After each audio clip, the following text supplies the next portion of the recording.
Hello दोस्तों, स्वागत है आप सभी का आपके अपने यूट्यूब चैनल में। दोस्तों आज हम बिहार पुलिस कांस्टेबल के टेस्ट सीरीज के 12वें एपिसोड का वीडियो करेंगे। तो दोस्तों वीडियो जो है आपको शुरू से अंत तक देखना है।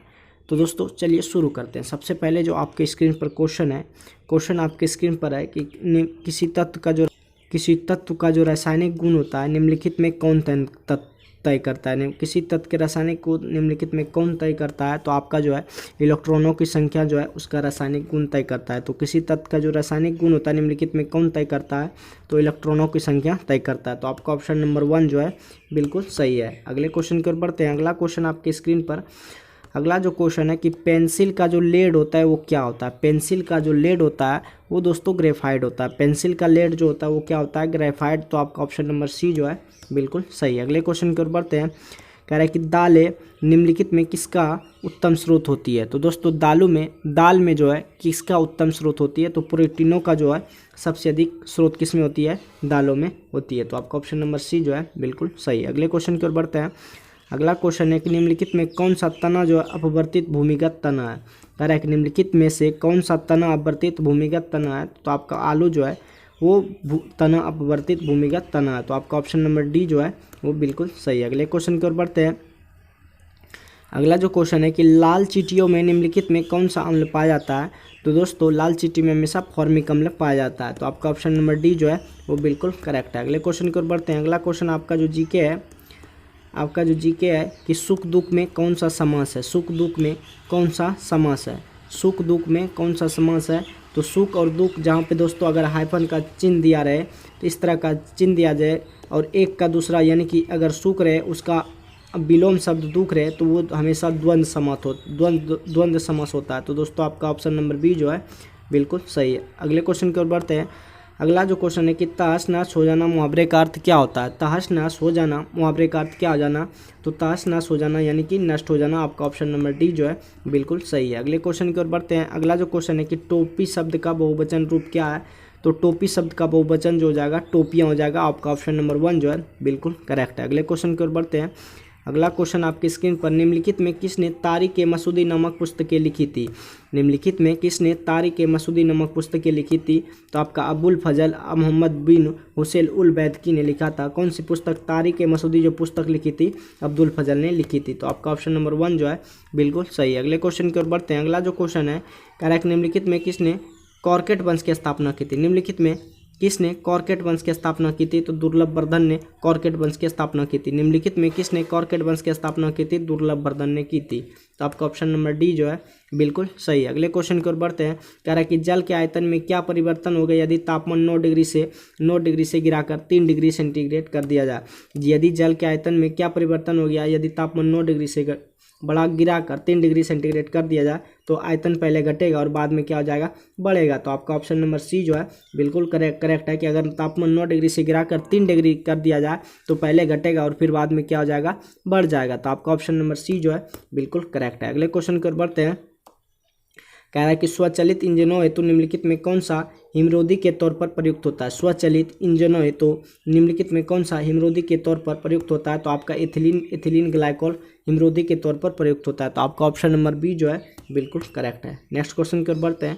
कह रहा है कि गर्म करने से विस्तारण क्या होता है, कि गर्म करने से विस्तारण क्या होता है। आपका जो क्वेश्चन है कि गर्म करने से विस्तारण क्या होता है, तो पदार्थों का घनत्व क्या होता है, घट जाता है। तो आपका ऑप्शन नंबर सी जो है कि गर्म करने पर विस्तारण जो होता है पदार्थों का घनत्व क्या होता है, घटा देता है। तो आपका ऑप्शन नंबर सी जो है बिल्कुल सही है। अगले क्वेश्चन की ओर बढ़ते हैं। कह रहा है कि थर्मोकूल थर्मामीटर के सिद्धांत पर काम करता है। थर्मोकूल थर्मामीटर जो है सीबेक प्रभाव पर काम करता है। कह रहा है कि थर्मोकूल थर्मामीटर के सिद्धांत पर कार्य करता है। तो आपका ऑप्शन नंबर सी जो है सीबेक प्रभाव पर काम करता है। कौन, थर्मोकूल थर्मामीटर सीबेक प्रभाव पर काम करता है। नेक्स्ट क्वेश्चन जो है कि विद्युत क्षेत्र ई और धारा घनत्व जे के बीच क्या संबंध होता है। तो विद्युत क्षेत्र जो समानुपाती होता है, किसके समानुपाती होता है, धारा घनत्व के समानुपाती होता है। तो आपका ऑप्शन नंबर बी जो है बिल्कुल सही है।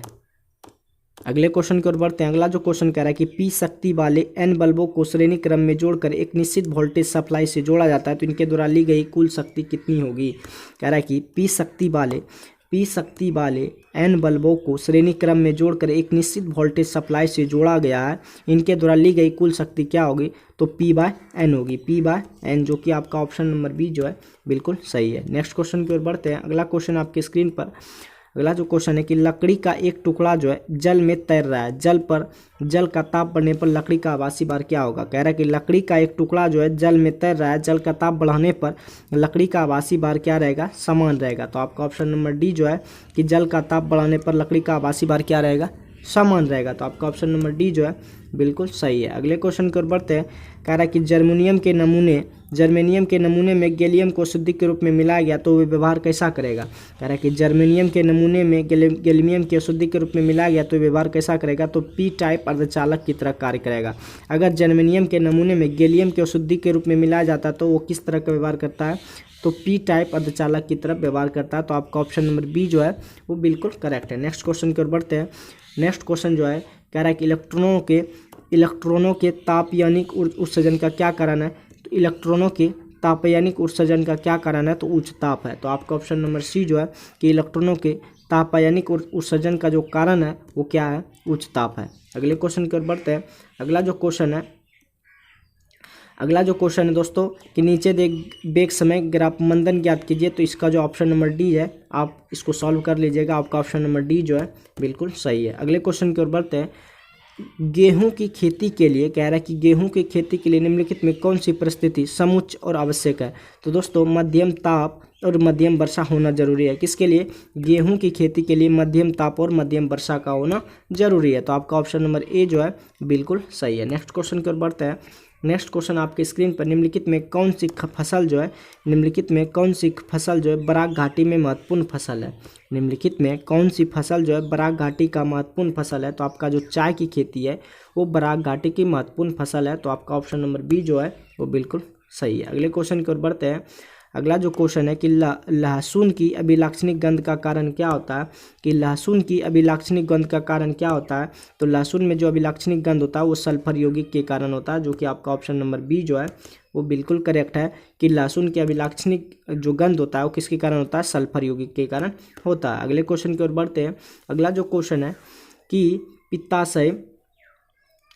पित्ताशय कहाँ पाई जाती है। पित्ताशय जो है कहाँ पाए जाने वाली कोशिकाओं की संहति है। पित्ताशय जो होती है वो पित्ताशय का पित्तपिंड कहाँ पाई जाने वाली कोशिकाओं की संहति है। तो पित्तपिंड पाई जाती है वो अग्नाशय में कहाँ पाई जाती है, अग्नाशय में पाई जाती है। तो आपका ऑप्शन नंबर सी जो है बिल्कुल सही है। अगले क्वेश्चन की ओर बढ़ते हैं।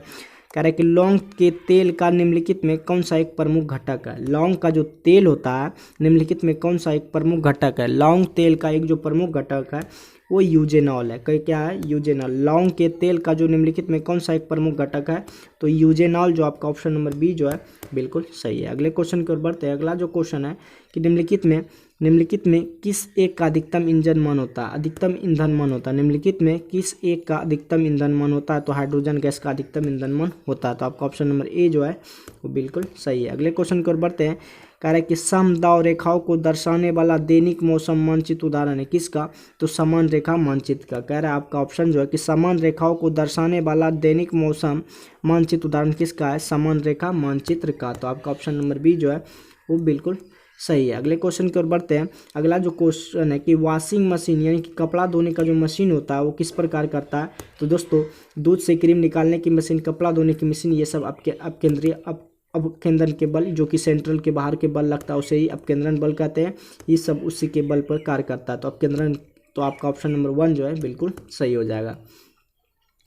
अगले क्वेश्चन की ओर बढ़ते हैं। कह रहा है कि प्रतिजन एक ऐसा पदार्थ है, प्रतिजन जो है ऐसा पदार्थ है जो क्या करता है, प्रतिरक्षा तंत्र को परिवर्तित करता है।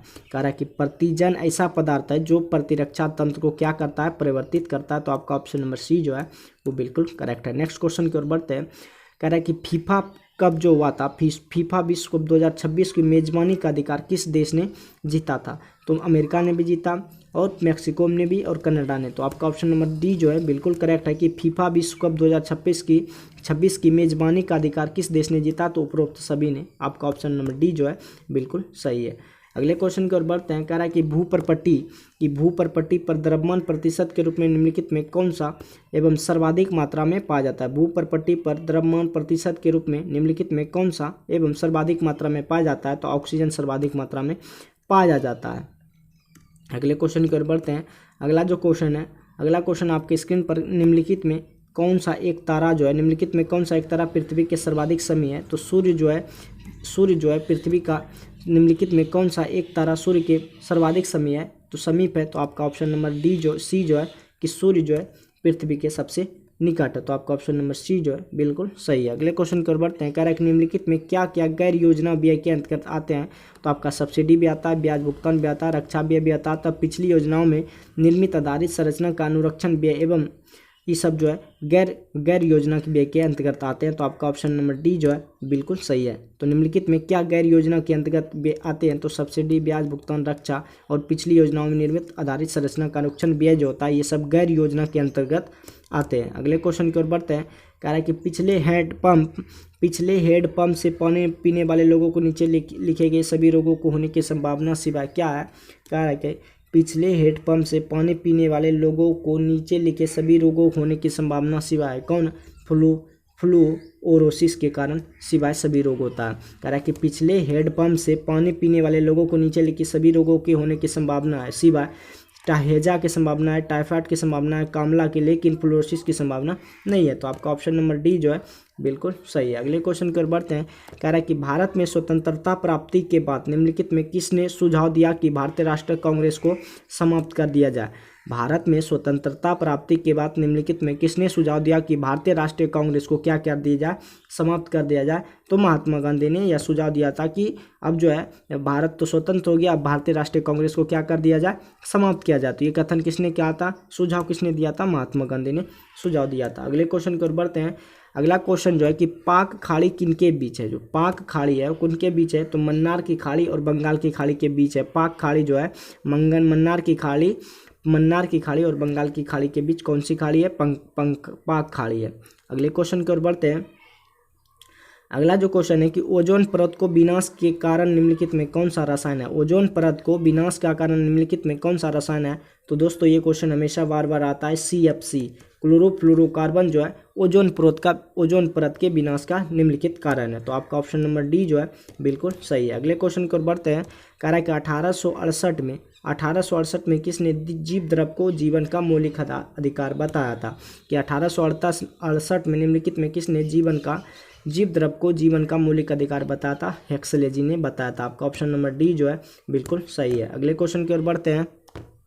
अगला क्वेश्चन आपके स्क्रीन पर कि द्रवों के उछाल संबंधी नियम का प्रतिपादन किसने किया था? कि द्रवों के उछाल संबंधी नियम का प्रतिपादन किसने किया था? तो आर्किमिडीज ने किया था। आपका ऑप्शन नंबर बी जो है बिल्कुल सही है कि द्रवों के उछाल नियम संबंधी का जो प्रतिपादन किया था, कि द्रवों के उछाल संबंधी नियम का प्रतिपादन जो किया था वो आर्किमिडीज जी ने किया था। अगले क्वेश्चन की ओर बढ़ते हैं। कह रहा है कि राष्ट्रीय सांख्यिकी दिवस निम्न में से किस तारीख को मनाया जाता है? कह रहा है कि राष्ट्रीय सांख्यिकी दिवस निम्न में से किस तारीख को मनाया जाता है? तो आपका ऑप्शन नंबर बी जो है 29 जून को राष्ट्रीय सांख्यिकी दिवस के रूप में मनाया जाता है। आप लोग आंसर दीजिएगा। कह रहा है कि निम्नलिखित में किसे भारतीय अशांति के जनक के रूप में जाना जाता है? निम्नलिखित में किसे भारतीय अशांति के रूप में जनक के रूप में जाना जाता है? तो आपका जो लोकमान्य तिलक है वो अशांति के जनक के रूप में किसको जाना जाता है? लोकमान्य तिलक को जाना जाता है। अगले क्वेश्चन की ओर बढ़ते हैं। कह रहा है कि शिवाजी के अष्टप्रधानों में अमात्य किस विभाग का प्रभारी था? तो आय व्यय का हिसाब करने वाले विभाग का अमात्य जो था, शिवाजी के अष्टप्रधानों में अमात्य जो है किस विभाग का प्रभारी था? आय व्यय का हिसाब रखने वाले विभाग का। तो आपका ऑप्शन नंबर बी जो है वो बिल्कुल सही है। अगले क्वेश्चन की ओर बढ़ते हैं। कह रहा है कि संसार का सबसे बड़ा डेल्टा किस नदी का है? संसार का सबसे बड़ा डेल्टा गंगा नदी का है। संसार का सबसे बड़ा जो डेल्टा है किस नदी का है? गंगा नदी का। आपका ऑप्शन नंबर सी जो है वो बिल्कुल करेक्ट है। अगले क्वेश्चन की ओर बढ़ते हैं। कह रहा है कि तूफान को नॉर्वेस्टर भारत के किस राज्य भाग में कहा जाता है? कह रहा है कि तूफान को नॉर्वेस्टर भारत को किस राज्य में कहा जाता है? तो पूर्वी भारत में तूफान को क्या कहा जाता है? नॉर्वेस्टर कहा जाता है। तूफान को नॉर्वेस्टर भारत के किस राज्य में कहा जाता है? तो पूर्वी भारत में कहा जाता है। तो आपका ऑप्शन नंबर सी जो है वो बिल्कुल सही है। अगले क्वेश्चन की ओर बढ़ते हैं। कह रहा है कि घाटे की अर्थव्यवस्था की आवश्यकता तब महसूस होती है, घाटे की अर्थव्यवस्था की आवश्यकता तब महसूस होती है जब सरकार जो है आय व्यय का अंतर समाप्त करने में विफल हो तथा अन्य कार्यों की पूर्ति न कर पाए, तब जो है घाटे की अर्थव्यवस्था की आवश्यकता तब महसूस होती है। तो आपका ऑप्शन नंबर सी जो है वो बिल्कुल करेक्ट है। अगले क्वेश्चन की ओर बढ़ते हैं। अगला जो क्वेश्चन है कि नीचे दी गई वस्तुओं में नीचे दी गई वस्तुओं में कौन सी ऐसी है जो जिस पर केंद्रीय उत्पाद शुल्क नहीं लगता है? तो चावल पर दोस्तों कर नहीं लगता है। कह रहा है कि नीचे दी गई वस्तु में कौन सी ऐसी वस्तु है जिस पर केंद्रीय उत्पाद यानी कि सरकार का कोई टैक्स नहीं लगता है? तो चावल पर कोई टैक्स नहीं लगता। तो आपका ऑप्शन नंबर सी जो है वो बिल्कुल सही है। अगले क्वेश्चन की ओर बढ़ते हैं। कह रहा है कि भारत की मुद्रा प्रणाली के प्रबंधन का आविष्कार अधिकार किसे है? तो आरबीआई को, रिजर्व बैंक ऑफ इंडिया को भारत की मुद्रा प्रणाली के प्रबंधन का अधिकार है। किसको? रिजर्व बैंक ऑफ इंडिया को। तो आपका ऑप्शन नंबर डी जो है वो बिल्कुल सही है। अगले क्वेश्चन की ओर बढ़ते हैं। कह रहा है कि निम्नलिखित में कौन सा क्षेत्र प्राथमिक क्षेत्र में नहीं आता है? तो दोस्तों मत्स्य पालन प्राथमिक क्षेत्र में आता है, कृषि आता है, वानिकी आता है, लेकिन परिवहन जो है ये प्रथम क्षेत्र में नहीं आता। तो आपका ऑप्शन नंबर ए जो है बिल्कुल सही है। अगले क्वेश्चन की ओर बढ़ते हैं। कह रहा है कि निम्न में किसने गरीबी निवारण के प्रभावपूर्ण अस्त्र के रूप में स्वयं सहायता समूह के विचार को दिया था?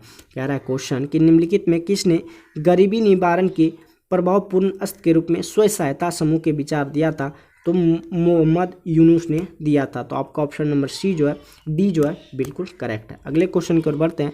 अगला जो क्वेश्चन है कह रहा है कि निम्न में कौन महात्मा गांधी राष्ट्रीय ग्रामीण रोजगार गारंटी अवधि नियम तहत के अंतर्गत लाभ प्राप्त करने के पात्र है? कह रहा है कि निम्न में कौन महात्मा गांधी राष्ट्रीय ग्रामीण रोजगार गारंटी अधिनियम के अंतर्गत लाभ प्राप्त करने के पात्र है? तो किसी भी परिवार के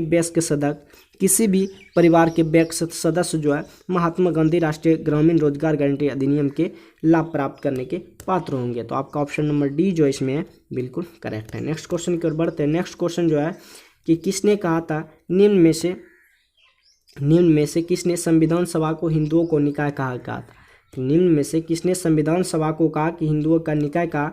तो लॉर्ड विस्काउंट ने कहा था। लॉर्ड विस्काउंट ने कहा था कि संविधान सभा जो है हिंदुओं का क्या है? निकाय है। तो लॉर्ड विस्काउंट जी ने कहा था। तो आपका ऑप्शन नंबर सी जो है बिल्कुल सही है। अगले क्वेश्चन की ओर बढ़ते हैं कि विश्व का सबसे ऊंचा ज्वालामुखी जो है वो कोटापेक्सी पर्वत है। कोटापेक्सी विश्व का सबसे ऊंचा ज्वालामुखी जो है वो क्या है? कोटापेक्सी पर्वत है, जो कि आपका ऑप्शन नंबर बी जो है बिल्कुल करेक्ट है। अगले क्वेश्चन की ओर बढ़ते हैं।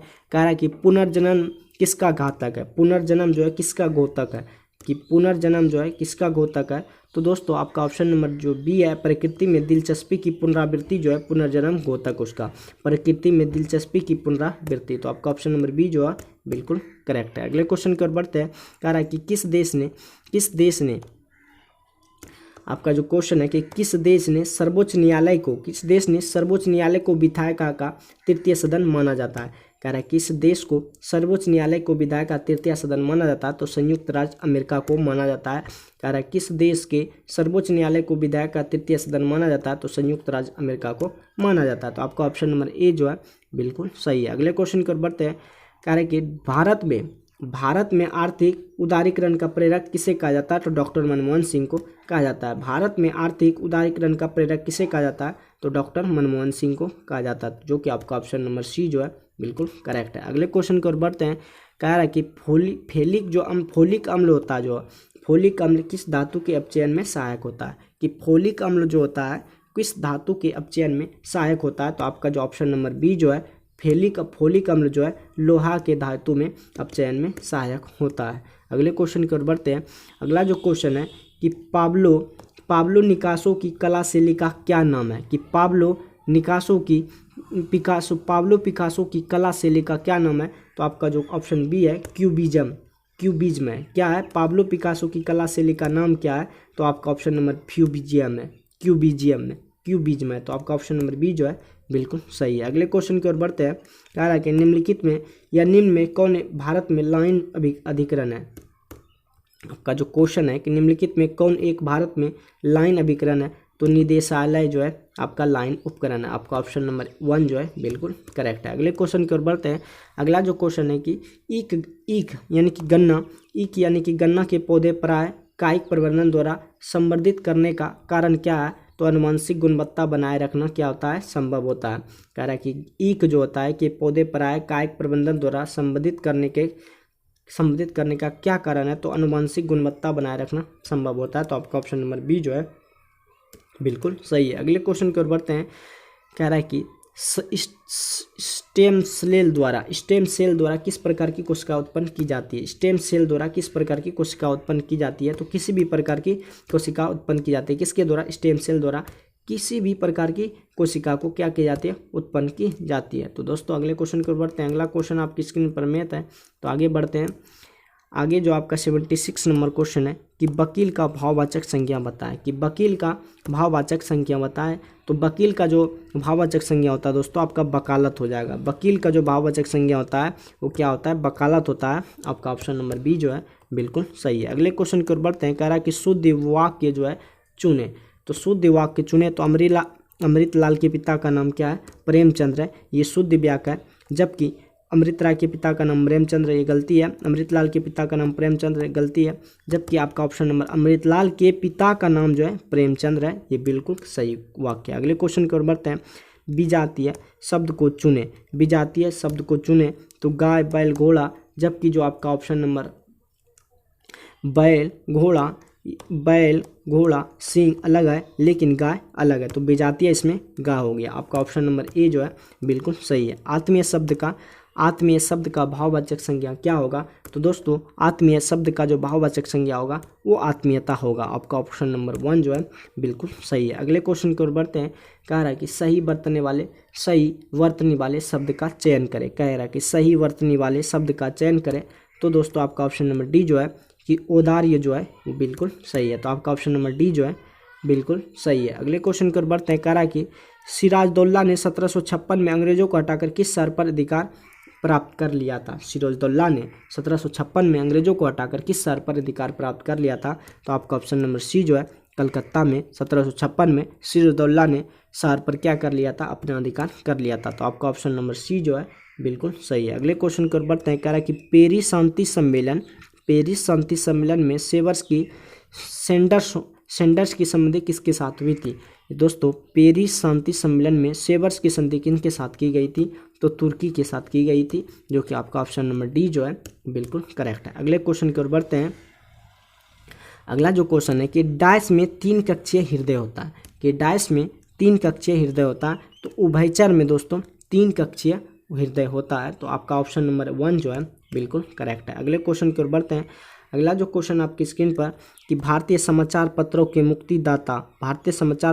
मुक्तिदाता के रूप में कौन गवर्नर जनरल विख्यात है? तो दोस्तों आपका लॉर्ड मेटकॉफ जो है भारतीय समाचार पत्रों के मुक्तिदाता के रूप में और गवर्नर जनरल के रूप में भी विख्यात है। कौन? लॉर्ड मेटकॉफ जो है। आपका ऑप्शन नंबर डी जो है बिल्कुल सही है। अगले क्वेश्चन की ओर बढ़ते हैं। अगला क्वेश्चन कह रहा है कि Indian vaccine growth story from cowpox to vaccine मंत्री किसने लिखा था? कह रहा है कि Indian vaccine growth story from cowpox to vaccine मंत्री किसने लिखा था? तो सज्जन सिंह ने लिखा था। किसने लिखा था? सज्जन सिंह ने, जो कि आपका ऑप्शन नंबर 1 जो है बिल्कुल करेक्ट है। नेक्स्ट क्वेश्चन की ओर बढ़ते हैं। कह रहा है कि IIFA अवार्ड 2023 में सर्वश्रेष्ठ किस फिल्म किसे घोषित किया गया था? तो दृश्यम 2 को घोषित किया गया। IIFA इंटरनेशनल अवार्ड 2023 में सर्वश्रेष्ठ फिल्म किसे घोषित किया गया? तो दृश्यम 2 को घोषित किया गया, जो कि आपका ऑप्शन नंबर 1 जो है बिल्कुल सही है। अगले क्वेश्चन की ओर बढ़ते हैं। अगला जो क्वेश्चन है कि भारत के संविधान के निर्माण को मत निम्नलिखित में किससे प्रतिबंधित होता है? भारत के संविधान के निर्माताओं का मत निम्न में से किससे प्रतिबंधित होता है? जो कि आपका ऑप्शन नंबर जो है उद्देशिकाओं से प्रतिबंधित होता है, जो कि आपका ऑप्शन नंबर डी जो है बिल्कुल करेक्ट है। अगले क्वेश्चन की ओर बढ़ते हैं। भारतीय संविधान निम्नलिखित में किसका सर्वाधिक ऋणी है? तो भारत शासन अधिनियम 1935 का ऋणी है। कि भारतीय संविधान निम्न में से किसका सर्वाधिक ऋणी है? कह रहा है कि भारतीय संविधान जो है सबसे किसका सर्वाधिक ऋणी है? तो भारत शासन अधिनियम 1935 का सबसे ऋणी है। तो आपका ऑप्शन नंबर सी जो है वो बिल्कुल करेक्ट है। अगले क्वेश्चन की ओर बढ़ते हैं। अगला जो क्वेश्चन आपकी स्क्रीन पर कि भारतीय राजनीतिक व्यवस्था में इनमें से कौन सर्वोच्च है? कि भारतीय राजनीतिक व्यवस्था इनमें से कौन सर्वोच्च है? तो आपका जो संविधान है वो सबसे ऊंचा है। यानी कि भारतीय राजनीतिक व्यवस्था में इनमें से कौन सर्वोच्च है? तो आपका ऑप्शन नंबर सी जो है कि संविधान जो है सबसे ऊंचा। अगले क्वेश्चन की ओर बढ़ते हैं। कह रहा है कि संविधान का अध्यक्ष अपना त्यागपत्र किसे सौंपता है? कि संविधान का जो अध्यक्ष होता है, संविधान का लोकसभा का अध्यक्ष जो होता है त्यागपत्र किसे सौंपता है? तो उपाध्यक्ष को सौंपता है। लोकसभा का अध्यक्ष जो है अपना त्यागपत्र किसे सौंपता है? उपाध्यक्ष को सौंपता है। तो अब अगले क्वेश्चन की ओर बढ़ते हैं।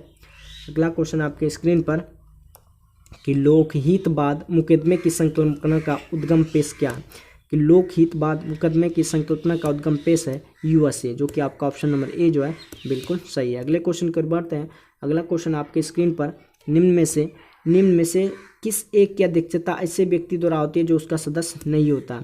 निम्न में से किसी एक की अध्यक्षता ऐसे व्यक्ति द्वारा होती है जो उसका सदस्य नहीं होता है। तो राज्यसभा जो है उसका कोई भी सदस्य नहीं होता है। तो आपका ऑप्शन नंबर ए जो है बिल्कुल करेक्ट है। अगले क्वेश्चन की ओर बढ़ते हैं। कह रहा है कि किस टीम ने संतोष ट्रॉफी 2023 जीती है? किस टीम ने संतोष ट्रॉफी 2023 जीती है? तो आपका कर्नाटक टीम ने संतोष ट्रॉफी जीती है, जो कि आपका ऑप्शन नंबर बी जो है बिल्कुल सही है। अगले क्वेश्चन की ओर बढ़ते हैं। अगला क्वेश्चन आपकी स्क्रीन पर कह रहा है कि निम्न में किसे 2022 का साहित्य का नोबेल पुरस्कार मिला है? निम्न में किसे 2022 का साहित्य का नोबेल पुरस्कार मिला है? तो एनी एनरॉक्स को मिला, एनी एनॉर्स को मिला। तो आपका ऑप्शन नंबर डी जो है बिल्कुल सही है। अगले क्वेश्चन की ओर बढ़ते हैं।